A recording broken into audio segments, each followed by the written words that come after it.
Приветствуем всех в нашей студии. IT-специальности стали вторыми по популярности среди абитуриентов российских вузов в прошлом году.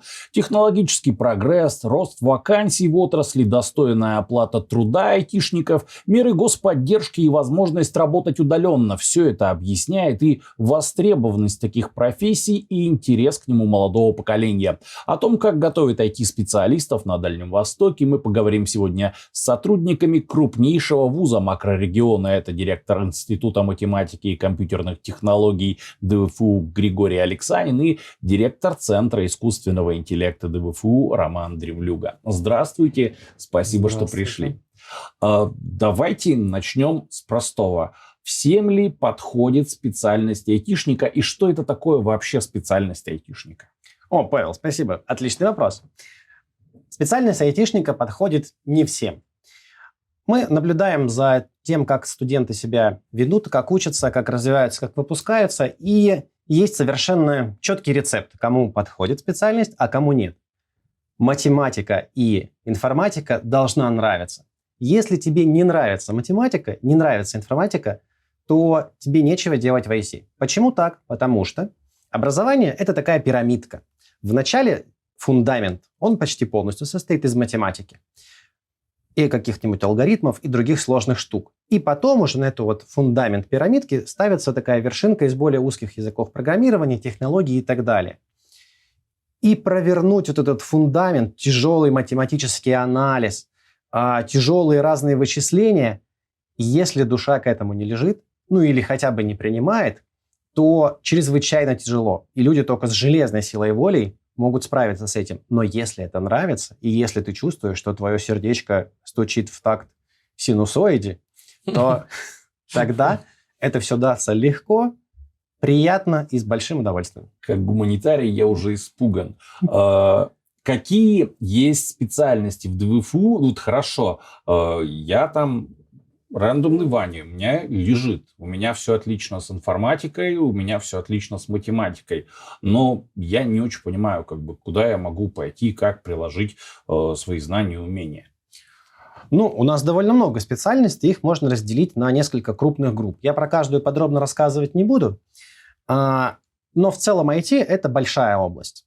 Самый здоровенный ее кусок – это, конечно, программирование. Программировать можно много что. И тут даже не важно, что у меня все хорошо с математикой и информатикой. Важно, чтобы нравилось. Если у тебя все плохо, но нравится, это все равно хорошая дорожка, чтобы по ней пойти. А если у тебя все хорошо, но не нравится, просто, так вышло, что ты в школе отличник, вот это плохая история. Про специальность. Самая большая группа – программирование. Программировать можно много что. Можно программировать роботов, программировать сайты, программировать игры, какие-нибудь приложения, микроконтроллеры, кучу всего. Но это все равно программирование. Что такое программирование? Это построение в голове таких воздушных замков, которые называются абстракцией, и какое-то ими управление. Довольно веселый процесс для понимающих. Следующее направление – кибербезопасность. Дико актуально в наши дни. У нас отличнейшая кибербезопасность. И прекрасные просто люди ее дают. Мы проводим соревнования, наши ребята постоянно занимают на России хорошие места. И достаточно много партнеров по кибербезопасности. Кибербезопасность – это такой соревновательный элемент. Сейчас особенно актуальный, потому что ты можешь применить свои навыки прямо сейчас. Атаки производятся постоянно, каждый день. Хулиганами, злоумышленниками, организованными группами, и ты отражаешь эти атаки. А как мы знаем, что атака – это вариант защиты, как это лучше защита – это нападение, мы тренируем также искать уязвимости и атаковать. Ради благих целей, конечно же. Дико интересно. Прям такой волейбол, но вот в сфере IT. Внедрение. Это, условно говоря, ребята приходят в компанию, смотрят, что как-то вы по старинке работаете. Давайте-ка мы сюда накатим какого-нибудь IT. И такой, оба-на, собираем с полочек, что накатить, накатили, и бизнес работает просто теперь по-цифровому. И экономика. То есть, например, ты приходишь, и вот бухгалтерии, разные финансовые потоки, это тоже все подвергается автоматизации. Круто и интересно. Поэтому направлений валом, и IT большое. Ну и, конечно же, огромное направление искусственный интеллект. Искусственный интеллект – это просто сейчас революция, которую сравнивать с появлением электричества, работы валом просто по искусственному интеллекту. Но я думаю, что Роман расскажет больше. Роман, давайте сразу перейдем, чтобы не упускать тему. Искусственный интеллект сейчас в мире, ну и в частности в ДВФУ, и в частности для студентов. Что это? Ой, какой многообещающий вопрос, на нем можно много отвечать. Так, давайте минут на 5 максимум. Но хотел сказать также, что студенты, которые хотят связать себя с искусственным интеллектом, должны понимать, что им придется разбираться и с математикой, и немножко с программированием, и еще чуть-чуть с анализом данных. То есть вот этот хайп, который сейчас вокруг искусственного интеллекта, не должен привести туда людей, которым это вообще не интересно, а которые, ну, как на рекламу, на разговоры и массу внимания к этой проблеме. Вообще искусственный интеллект действительно сейчас на волне. Множество задач, которые раньше решались сложно и дорого, сейчас решаются быстро и просто. В свою очередь, специалисты по искусственному интеллекту, да, допустим, тот же выпускник там, института, у него сразу в 1,5-2 раза зарплата выше, если он умеет вот, в искусственный интеллект делать что-то ручками, решать задачи. А так, ну, в ДВФУ мы сконцентрировались как раз-таки на интеграции с компаниями, решаем либо их задачи, либо они нам помогают решать задачи местных компаний, которые, соответственно, обращаются в ДВФУ. Вот в этом, скажем, наша фишка. Мы хаб между IT-гигантами, там, со Сбером, например, работаем, и местными компаниями, у которых есть запрос на решение интеллектуальными методами, назовем это так, каких-либо задач. Есть ли место для студентов вот в вашей чудесной организации? Да, конечно, у нас уже первокурсники тестируют российский чат GPT от Сбера вовсю. То есть еще до конца не понимая каких-то там методов математических или не умея программировать, подписав соответствующее соглашение, они имеют доступ и могут найти какие-то примеры некорректной работы. Им это очень интересно. Они буквально выстраиваются в очередь, потому что, когда я учился на первом курсе, у меня не было таких интересных задач на матфаке. Вот. А сейчас действительно вот с первого курса они делают что-то действительно интересное с точки зрения там, времяпровождения. Это просто интересно работать с такими системами, типа чат GPT или с системой для там, генерации изображений. Но же тоже есть свой хороший аналог кандинский. Я тестил. Да. Ну, в общем-то, кое-что он может. И постепенно к там, курсу 4 начинают решать уже серьезные задачи. Магистрами они вообще приходят уже исследователями либо стажерами к нам, тоже подключаются к различным практическим. Есть ли разница, вот как часто на других потоках, между практиками и исследователями, ну вот, которые остаются в университете или в РАНе, вот в IT? Практика и исследования в IT почти неразделимы.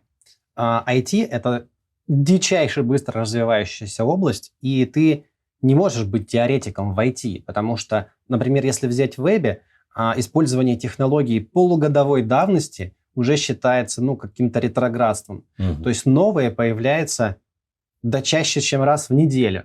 И ты либо работаешь на фронтирных задачах, на самых передовых, и тогда твоя компания или ты как специалист находишься в каком-то конкурентной среде. Либо ты отстал, и тебе срочно нужно искать свою нишу, работу, область, в которой ты будешь занят актуальными задачами. Поэтому исследования и практика, они идут неразрывно. Но исследования, наверное, тут был вопрос что-то про науку. Научные исследования, мы их отдельно выделяем, это то же самое IT, но оно идет в сторону каких-то академических больших задач. Это похожая дорожка, но только с тем, что ты решаешь фронтирные задачи не под эгидой какой-то частной компании, а под эгидой Российской академии наук. В остальном там все до смешения неотличимо. То есть это тоже задачи, они передовые, очень актуальные, конкурентные. Только если на рыночных задачах ты борешься с рыночными компаниями, то в научных задачах ты борешься с другими научными группами за то, чтобы быть первым, узнать что-то, что никто не знает. Но работы сейчас такой непочатый край, что там, что ниш хватает на всех. Именно поэтому вот вы вначале сказали, что такой большой спрос на айтишников, государство вываливает. Именно потому, что фронт работ в масштабах мира, это не только в стране, колоссальный и в масштабах Сколько у вас мира. первокурсников? Вот в этом году будет. В этом году мы ожидаем, что у нас будет первокурсников 800, а может быть и 1000. Это Ого. довольно много, потому что еще несколько лет назад на эти направления набиралось человек по 300 примерно. И ребята идут на эти направления именно потому, что вот эта вот незанятая ниша в масштабах мира – это гарантия трудоустройства, это интересные задачи и большие возможности проявить себя в будущем. Мы даем эти возможности проявлять уже с первого курса. В целом, на 3-4 курсе у нас, как правило, уже все работают. Ну, скажем так, на 4 все, на 3 большинство уже работает. И работают в самых разных компаниях. Компании охотно берут студентов на стажировки, на практики. Всем нужны айтишники. И сейчас у компаний, особенно те, которые растут и у которых есть большой спрос на специалистов, они понимают, что с рынка уже не набрать. И приходят сначала к выпускникам, сейчас уже поздно приходить к выпускникам, нужно приходить к 4-3 курсу. Некоторые набирают с 1-го, со 2-го, и некоторые даже со школы работают. Но мы на факультете считаем, что работать на 1-2 курсе, на полноценном, это неправильно, потому что, помните, я про пирамидку рассказывал? Да. 1-2 курс – это самая тяжелая база. Если ты ее проморгал, пока ты учишься, то специалист из тебя может не получиться. Угу. Поэтому на 1-2 курсе мы против того, чтобы студенты работали. Конечно, мы не можем запретить, но когда они говорят, я пошел на работу, мы им такие, не надо никуда ходить. Вот. А на 3-м, ради бога, там идет практика, и лучшую практику, конечно же, можно получить на настоящих практических задачах. Практика у вас с 3-го курса? Нет, практика у нас идет сплошным потоком, но есть разница. Когда ты такой отправляешь человека на 2-3-4 недели на практику летом первокурсника, а за всем другой он говорит, я на пары не пойду, потому что у меня работа на полставки. И вот первая история хорошая, а вторая нет. Понятно. Вот раньше говорили, что там есть какие-то типичные айтишники. Как сейчас выглядят, ощущают себя айтишники молодые? Ну, в первую очередь, мы говорим о них. О, боже мой, хорошо они себя ощущают. Как должен выглядеть типичный айтишник? Не знаю. Ну, вот свитеров на вас я не вижу. На мне свитер здесь. Раньше считали, да, что типичный айтишник должен быть в свитере, но даже раньше это путали админов и программистов. Уже было 2 таких отделения. Сейчас ассортимент. Как должен выглядеть типичный, я не знаю, житель города? Типичный житель города – это штука несуществующая, не бывает какого-то типичного. Куча разных психотипов. Но один из преподавателей нашего факультета, у него есть такая фраза, мне она очень нравится, что умный человек должен быть физически развит. Поэтому мы также настаиваем на том, чтобы ребята занимались в том числе и спортом, физкультурой. Кстати, не только спортом, но и киберспортом. Сейчас вот довольно модная тема. Мы недавно вот открывали целый киберспортивный клуб. Роман вот присутствовал. Да. Мне рассказывали, что у вас есть настоящий киберспортивный клуб. Что там у нас? Во что играют? Во что соревнуются? В массу игр, начиная от классики, типа Counter-Strike, и заканчивая какими-то современными вещами. Но действительно у студентов сейчас появится место, где они смогут 24/7 играть. Это, конечно, наверное, тоже не очень хорошо для здоровья. Пытаться их ограничивать. Моторика, она развивается мелкая. Как же без этого? Да. Игры всегда сопутствовали. То есть, наверное, сложно разрабатывать игры, например, если ты не умеешь в них играть. И в мое время мои одногруппники пропадали ночами в компьютерных играх, и сейчас не сильно это изменилось. Ну, вот что-то нашли. Сейчас, киберспорт. Многие ошибочно до сих пор думают, что это развлекушечка. Собраться и в контру погонять или в доту. Но киберспорт получает поддержку как российского правительства, так и международных правительств в университетах по всему миру. Не просто так. То есть были проведены целые исследования о том, что это и на что влияет. И киберспорт в целом влияет на развитие командного взаимодействия, командного духа, позволяет неплохо отдохнуть, кстати, между тем. Как вот, например, многие ходят в спортзал, парадоксально для того, чтобы отдохнуть. Потому что ты такой поработал головой на работе, пошел и поработал туловищем в спортзале. Киберспорт тоже с чем-то с этим сопоставим. И ДВФУ не стоит в стороне, киберспорт получает поддержку, ну, пока только начал получать поддержку, но мы смотрим на это. Киберспортивная команда в ДВФУ есть, ребята ездят, играют, выигрывают разные соревнования. И да, это в целом тоже относится к IT, потому что и разработка игр, и планирование игр – это тоже математика и программирование. В частности, компьютерные игры, вы играете в компьютерные игры? Периодически бывает. Вот, вы, наверное, замечали, что в играх все устроено в виде таких циклов, когда ты, например, поиграл в уровень, набил ресурсов, получил ресурсы, купил там себе какой-нибудь новый золотой меч, прошел еще уровень и так далее. Это игровые циклы. Они складываются в игровую экономику. Игровая экономика в экономическую модель игры. А экономическая модель игры – это такая простынища из всяких разных квадратиков, кружочек, стрелочек и цифр размером в стену, которая в целом полностью состоит из математики, которую тоже у нас вот ребята проходят. У нас целое направление в магистратуре есть про разработку игр. Угу. Вот. И оно довольно наукоемкое. Потому что вы же знаете, что в целом компьютеры развиваются отчасти ради игр. То есть сейчас весь искусственный интеллект считается... Я отлично знаю это. Самые дорогие компьютеры развиваются ради игр. Ну, иногда еще ради видеомонтажа. Да, искусственный интеллект строится на видеокартах. Видеокарты никогда не планировались для искусственного интеллекта. Они планировались для того, чтобы рисовать графон. Но оказалось, что искусственный интеллект тоже нормально на них считать. И теперь все считают на них. Ну, биткоины еще считают, точнее, майнят. Многие центры, которые занимаются искусственным интеллектом, они также на играх анализируют поведение игроков, потому что это огромные данные по принятию решений, по стратегии, по тактике. В реальной жизни, возможно, такое сымитировать достаточно дорого. Поэтому вот многие и у нас в стране центры, которые занимаются искусственным интеллектом, они тоже собирают данные с игр, с поведения игроков, ну, с их ведома, естественно. Вот. И таким образом тоже проводят исследования каких-то поведенческих моделей. Про другие соревновательные вещи я знаю, что периодически новости-то я почитываю из Альма-Матер. Роботы, подводные роботы особенно, какие у вас еще вот есть такие там, полуисследовательские, как я понимаю, там без исследования работы никуда не уйдешь, но все-таки соревновательные вещи. Конечно. Давнишняя история. Встречаются два программиста, и один говорит, я крутой. Второй говорит, нет, я круче. И у них вопрос, а как померить, кто из них круче?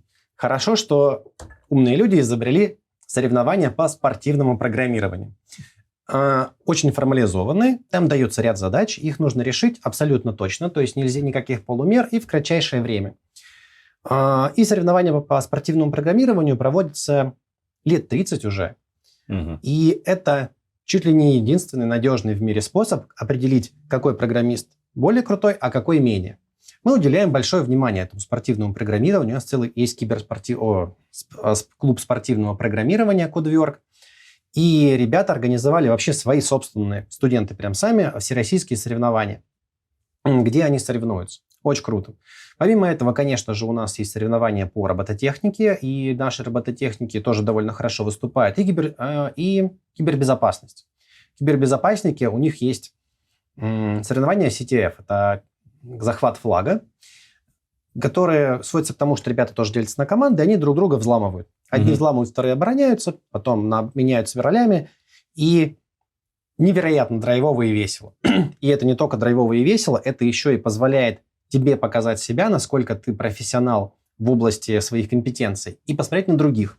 Потому что есть такая штука, синдром самозванца. У айтишников особенно ярко. Ты такой думаешь, о боже мой, почему мне так много платят денег? Я же ничего не знаю. Но на соревнованиях ты можешь выйти и думать, я же ничего не знаю, оказаться где-нибудь в середине таблицы и понять, что ты в середине, и не просто среди всех, а среди тех, кто пришел на соревнования, то есть кто считает себя крутым, то есть ты прям хорош, и это поднимает собственную самооценку, а с высокой самооценкой люди достигают больше. Хорошо, насчет высокой самооценки и денег. То есть, как я понимаю, с третьего курса, хорошо, допустим, с третьего курса студенты начинают зарабатывать. Есть ли понимание, там, на какие сейчас суммы может рассчитывать студент третьего курса ДВФУ? Да, конечно. Компании после университета берут на позицию джунов. Это как-то первая ступенька айтишной карьеры. И на этой позиции ребята могут вполне себе рассчитывать на условные там 100 тысяч плюс-минус, в зависимости от компании. Например, у нас вот с одним из банков заключено соглашение, по которому мы готовим студентов, прям, которые учатся на курсах, получают стипендию, довольно хорошую стипендию, 1030 в месяц. От банка? От банка, да. И потом идут туда работать. Гарантированное трудоустройство, как банк этот сделал. Если ты сдаешь на двойки или тройки курс, ты возвращаешь деньги обратно. Если ты сдаешь на четверочку, ты заходишь на позицию, там, денег, по-моему, 90 тысяч, там, плюс-минус, я могу ошибаться. Если сдаешь на пятерки, ты получаешь там 120. Вот на вилка 90-120, если ты прошел курс. Она чуть выше рынка. Вот, ну, все-таки банки могут себе позволить. Но, скажем, на, условно говоря, 70-80 можно зайти просто с ноги на третьем курсе. Угу. А насколько современные айтишники занятые люди? Вот, то есть остается ли время на ту самую студенческую жизнь? Да, насколько современные айтишники? Учеба в университете, она состоит из, собственно, учебы. То есть ты ходишь на пары, слушаешь лекции, там, занятия какие-то решаешь. И внеучебной деятельности. В ДВФУ я считаю, что одна из лучших, если не самая лучшая в стране, внеучебная деятельность. То есть университет, он же вообще чем отличается от школы? То есть тебе в университете не запихивают знания, типа, ну вот зубри, а ты их берешь. То есть ты попадаешь в университет, знания вокруг тебя, условно говоря, лежат, их нужно брать.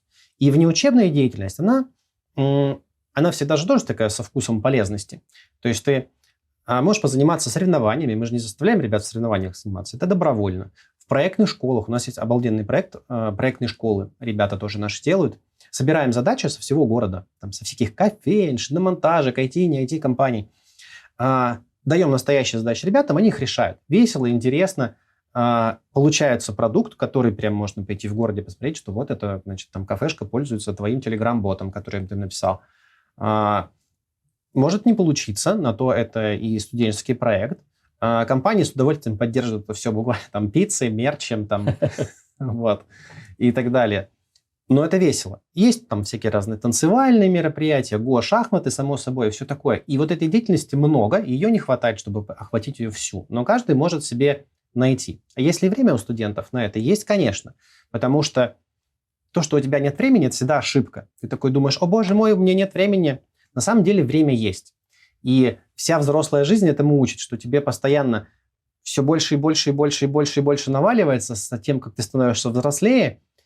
И посмотрев на самого себя 10 лет назад, ты понимаешь, что казалось 10 лет назад, что невозможно все это впихнуть в свою жизнь. Оказывается, возможно. И ты понимаешь, что то полистать там соцсеточки, поваляться в диване, потрещать там по телефону, это все вообще-то время.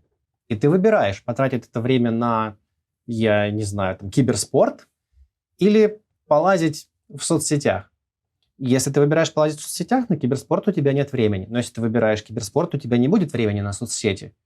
Но само время, оно у тебя всегда есть. Поэтому айтишники, если в целом мы про взрослых говорим, распоряжаются своим временем. Но так как, помните, я вначале сказал, нужно, чтобы нравилось. Есть даже такой анекдот, такой не то чтобы анекдот, история про программистов, что на работе программист программирует, а дома он отдыхает, программируя для себя свои собственные программы. Поэтому программист, который сочетает в себе вот этот баланс работы и неработы, их много существует, учитывая, что сейчас на удаленке можно распоряжаться своим временем, их много. Студенты тоже, которые все успевают, они поэтому и называются успевающие студенты, что они успевают вложить учебу, внеучебу и разнообразную жизнь вот в свой ежедневный график. Зависит только от приоритетов. На этой оптимистичной ноте, я думаю, мы сегодня и закончим. Вот. Если у вас лежит душа к математике, к программированию, если, собственно, есть заинтересованность и настроение, вы знаете, к кому обращаться.